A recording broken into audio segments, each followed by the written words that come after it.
podcast. Not because I fucking want to do a podcast, but because I'm contractually obligated. Why is this funny? We're going to do this podcast, Conrad, and I can assure you, I'm going to say some things today that you don't want to hear about your father-in-law, because everybody glosses over the real Ric Flair. Everybody glosses over the nature boy. If you want to go right for the jugular, let's go.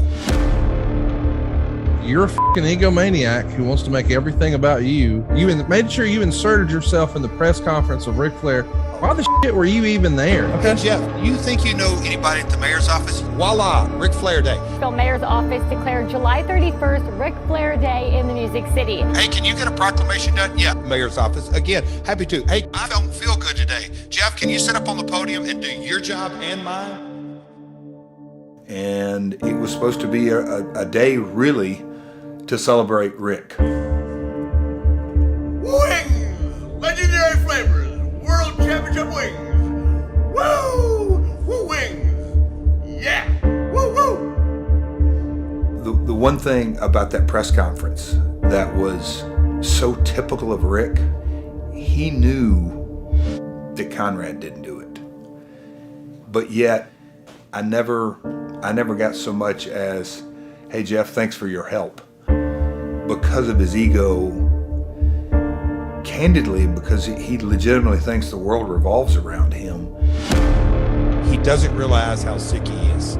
He has zero clue how sick he is. His ego, it's truly at the core of his disease. He slighted me at the press conference, and backstage, you heard him. He couldn't wait to get on stage to do that. Here's 2 tickets for Jeff and his dad, front row.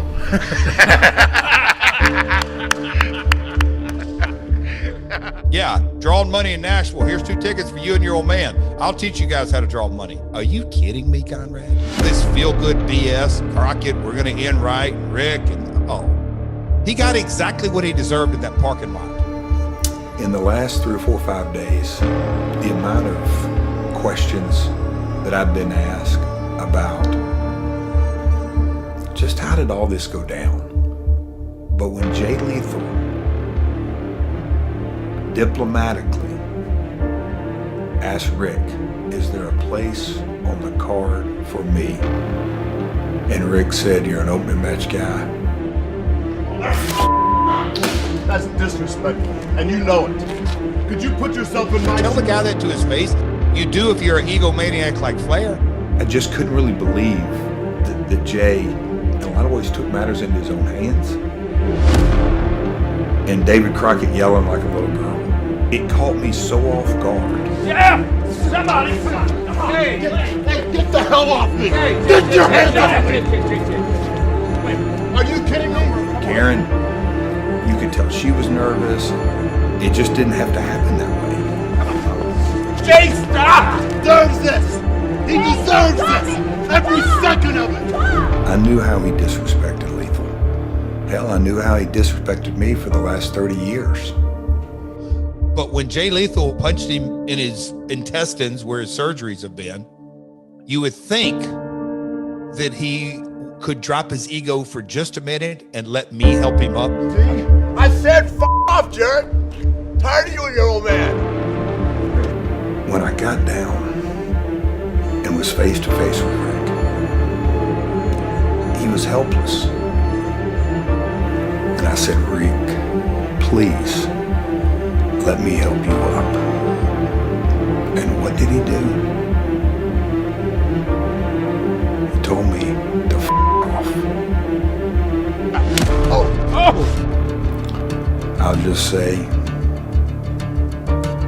that I knew that I had to do what I had to do. You literally stabbed my father-in-law in the head with a high heel shoe. And listen, there's magic in wrestling. No magic, son. What do you do? There should have been police involvement. If Rick wasn't such an old head, you'd be behind bars. That's a crime, Jeff. You know, Rick came up literally like a little crying bitch. It's a hard way. It's a hard way. Yeah, Rick. No shit.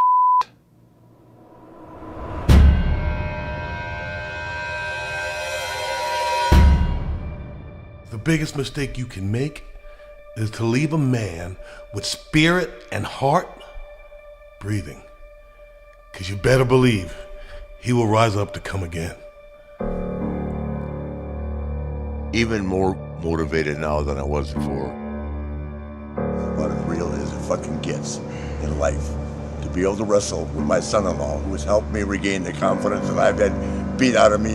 And Lethal and Jarrett, when you guys see this, you guys got nothing in common. You don't even know each other. This is fucking family. This is real. Feel it. And he's a bad motherfucker. And he's my son-in-law.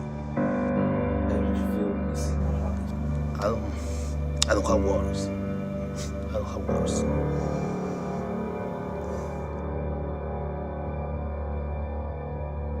Jesus. Seriously. Well, you realize that you've crossed the line now. Oh, and I'm glad that I did now. You know you're double nickels. You ain't what you used to be. Andrade is going to go upside that head. Oh, God, listen, Andrade is a dime a dozen, my friend. Oh, really? If he ain't a curtain jerker, I don't know who is. Okay. If he wasn't married to who he was married to. I don't even want to hear that. I had never even heard of him until he married Charlotte. Can I tell you something? You know, one of the reasons I like Ashley marrying Manny, because he's a tough motherfucker. This is me really talking to my daughter. I said, Ashley, the guy will stand by your side. He will protect you. He's fearless. Raised in a tough neighborhood, a tough street. He's a man. But now, it's about family. I fight for my family. And now, I fight for the family Flair. Andrade's a goddamn man. A man and a half. Lethal and Jeff Jarrett don't have any idea what they just been into. They have no idea.